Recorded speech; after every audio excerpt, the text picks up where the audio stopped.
नमस्कार मित्रों, अब हम लाओत्से की ओर बढ़ते हैं। एक ऐसी मौन आत्मा की ओर जिसने शब्दों से नहीं, मौन से इतिहास रचा। वह कोई धर्माचार्य नहीं थे, न किसी पंथ के संस्थापक, न किसी सत्ता के सेवक और न ही कोई क्रांतिकारी। वे तो बहते जल जैसे थे, मुलायम, मौन और गहरे। लाओत्से का जन्म एक रहस्य है। कहा जाता है कि वह 6वीं या 7वीं शताब्दी ईसा पूर्व चीन के झोंग साम्राज्य में जन्मे, परंतु उनकी वास्तविकता को लेकर इतिहास मौन है। कुछ किंवदंतियां कहती हैं कि उनका जन्म एक बूढ़े रूप में हुआ था, इसलिए उन्हें लाओत्जू कहा गया, जिसका अर्थ होता है पुराना गुरु। किंवदंतियां कहती हैं कि वह झोंग राजवंश की पुस्तकालय में एक अभिलेखपाल थे, एक विद्वान, एक दर्शक, जो किताबों की दुनिया में तो था परंतु भीतर से संसार से उदासीन था। उनका मन बाहर की हलचल में नहीं था, वह भीतर बैठा था। लाओत्सिक दृष्टि कोई वैचारिक निर्माण नहीं थी, बल्कि अनुभव का अमूर्त प्रवाह थी। उन्होंने एक दिन संसार की उथल पुथल, सत्ता की चालों और समाज की बनावटी नैतिकता से निराश होकर साम्राज्य छोड़ने का निर्णय लिया। कहा जाता है कि वे पश्चिम दिशा में एकांत की ओर चल पड़े। एक सीमा प्रहरी ने, जो उन्हें जानता था, उन्हें रोककर कहा, तुम जा रहे हो, ठीक है, लेकिन तुम्हारा जो अनुभव है वह इस दुनिया के लिए छोड़कर जाओ। और तब लाओत्से एक सराय के कोने में बैठ गए और लिखा, ताओ ते चिंग। केवल 5-4 शब्दों में बंधा एक रहस्य। ताओ ते चिंग कोई ग्रंथ नहीं, एक मौन नदी है जो बहती है और हर उस व्यक्ति को छूती है जो भीतर की ओर लौटने को तैयार है। लाओत्से ने ग्रंथ को उपदेश की तरह नहीं लिखा, बल्कि फुसफुसाते हुए कहा, जैसे कोई वृक्ष हवा से कहता है, चलो झुक जाओ, टूटो मत। उनका पहला वाक्य ही सब कुछ उलट देता है। ताओ जिसे शब्दों में कहा जा सकता है, वह ताओ नहीं है। यहीं से वह मौन शुरू हो जाता है, वह मौन जो उनके पूरे दर्शन की जड़ है। लाओत्से के लिए ताओ कोई भगवान नहीं था, कोई सत्ता नहीं थी, वह कोई रूप नहीं, कोई नाम नहीं। वह तो अस्तित्व की सहज धड़कन थी। वह जो है और जो हो रहा है और जो बिना कहे घटता है। वह कहते हैं ताओ की गति जल की तरह है। वह नीचे बहता है, सबसे नीचे स्थान ढूंढता है, इसलिए वह सबसे ऊंचा है। वे मानते हैं कि जीवन को बदला नहीं जा सकता, जीवन को जाना नहीं जा सकता, जीवन को केवल जिया जा सकता है, और वह भी बिना प्रयास के।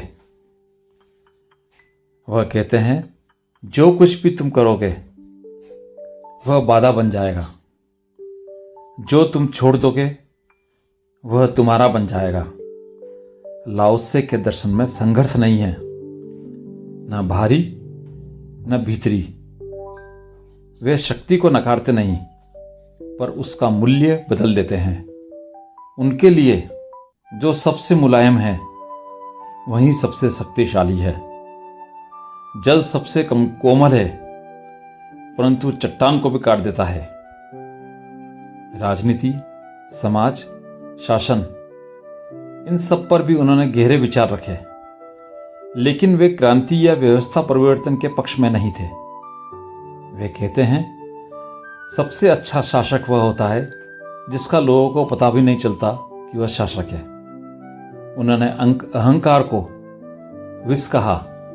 जो अपने को जानता है वह नम्र होता है, और जो नम्र होता है वही सुरक्षित होता है। वे जोर देते हैं समाज को बदलने की जरूरत नहीं है, समाज को समझने की जरूरत है। जीवन को सुधारने की जरूरत नहीं, जीवन को स्वीकारने की जरूरत है।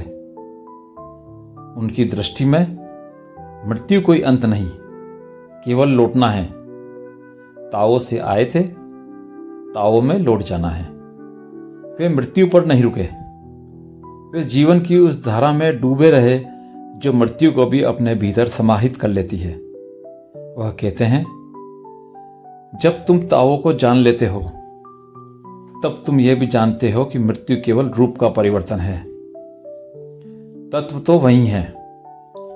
लाओ त्से ने धर्म नहीं बनाया, संगठन नहीं खड़ा किया, कोई प्रचार नहीं किया। वह न गुरु थे न प्रचारक, वे बस एक यात्री थे, मौन की यात्रा में लीन। ताओ ते चिंग लिखने के बाद वह अदृश्य हो गए। कोई नहीं जानता वे कहाँ गए। कुछ कहते हैं वे पश्चिम के पर्वतों में चले गए और वहीं एक हो गए उस प्रकृति से जिसे वे हर क्षण पूजते थे। लाओ त्से की आत्मा आज भी जीवित है, हर उस व्यक्ति के मौन में जो स्वयं को सुनने की हिम्मत रखता है। उनकी भाषा आज भी बह रही है, हर उस नदी की धार में जो अपने मार्ग को नहीं चुनती पर अपने मार्ग में सब कुछ स्वीकार कर लेती है। उनकी शिक्षा आज भी प्रासंगिक है। इस समय में जब लोग शोर में खो गए हैं, लाओ त्से मौन की ओर बुलाते हैं। वे कहते हैं, जिस क्षण तुम कुछ भी बनने की इच्छा छोड़ देते हो, उस क्षण तुम वही बन जाते हो जो तुम हो। जो जितना खाली है वह उतना ही पूर्ण है, जो जितना झुकता है वह उतना ही खड़ा रहता है। लाओ त्से हमें बाहर की दुनिया से नहीं, भीतर की दुनिया से जोड़ते हैं।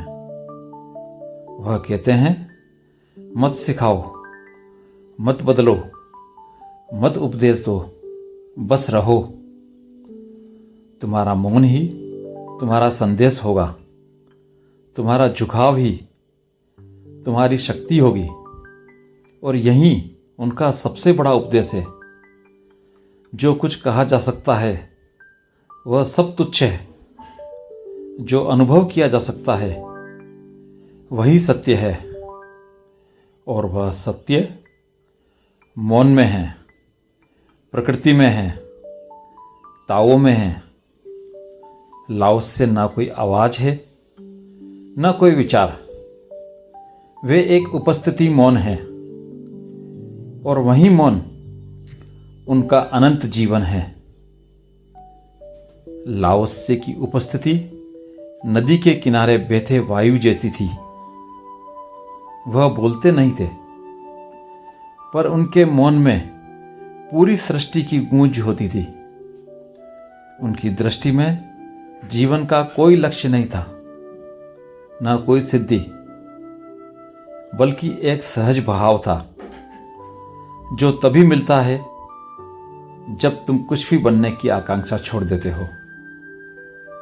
उन्होंने कभी प्रेम पर प्रवचन नहीं दिया, परंतु उनका जीवन ही प्रेम था। ऐसा प्रेम जो वश में नहीं किया जा सकता, जो शर्तों में नहीं बनता। लाओ त्से ने एक बार कहा, किसी का तुम्हें गहरे से प्रेम करना तुम्हें शक्ति देता है, लेकिन जब तुम किसी से गहराई से प्रेम करते हो तो तुम्हें साहस मिलता है। यह वही लव सिक्का है जिसके दो पहलू हैं, प्राप्ति और समर्पण। एक और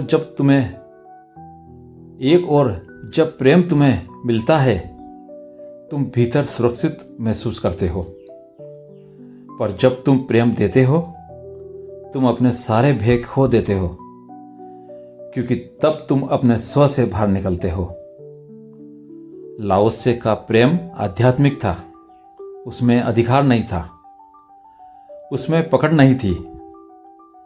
वह ऐसा प्रेम था जो देने से भरता है और बांधने के बजाय मुक्त करता है। वे कहते हैं, जब मैं प्रेम करता हूं तो मैं ताओ में होता हूं, जब मैं प्रेम नहीं करता तो मैं प्रेम में विश्राम करता हूं। लाओत्से के लिए प्रेम नियंत्रण नहीं, बल्कि मौन में एक उपस्थिति है, जहां तुम हो पर अपना अहम नहीं रखते, जहां तुम किसी को अपना नहीं बनाते, बल्कि उसे उसकी संपूर्णता में स्वीकार करते हो। लाओत्से का जीवन दर्शन इस प्रेम की ही तरह है। वह किसी दायरे में नहीं बनता। वह न तो तर्क में आता है, न तंत्र में। वह जीवन को सुलझाने की नहीं, उसे स्वीकारने की बात करता है। वे बार बार कहते हैं, जो संसार को सुधारना चाहता है वह स्वयं से भाग रहा है, और जो स्वयं से भागता है वह ताओ से दूर होता चला जाता है। लाओत्से सिखाते हैं कि जब तुम कुछ भी नहीं करना चाहते, तब तुम सब कुछ हो। जब तुम किसी को बदलना नहीं चाहते, तब प्रेम होता है। जब तुम रुक जाते हो, तभी जीवन बहता है। और जब तुम मौन हो जाते हो, तभी सृष्टि गाती है।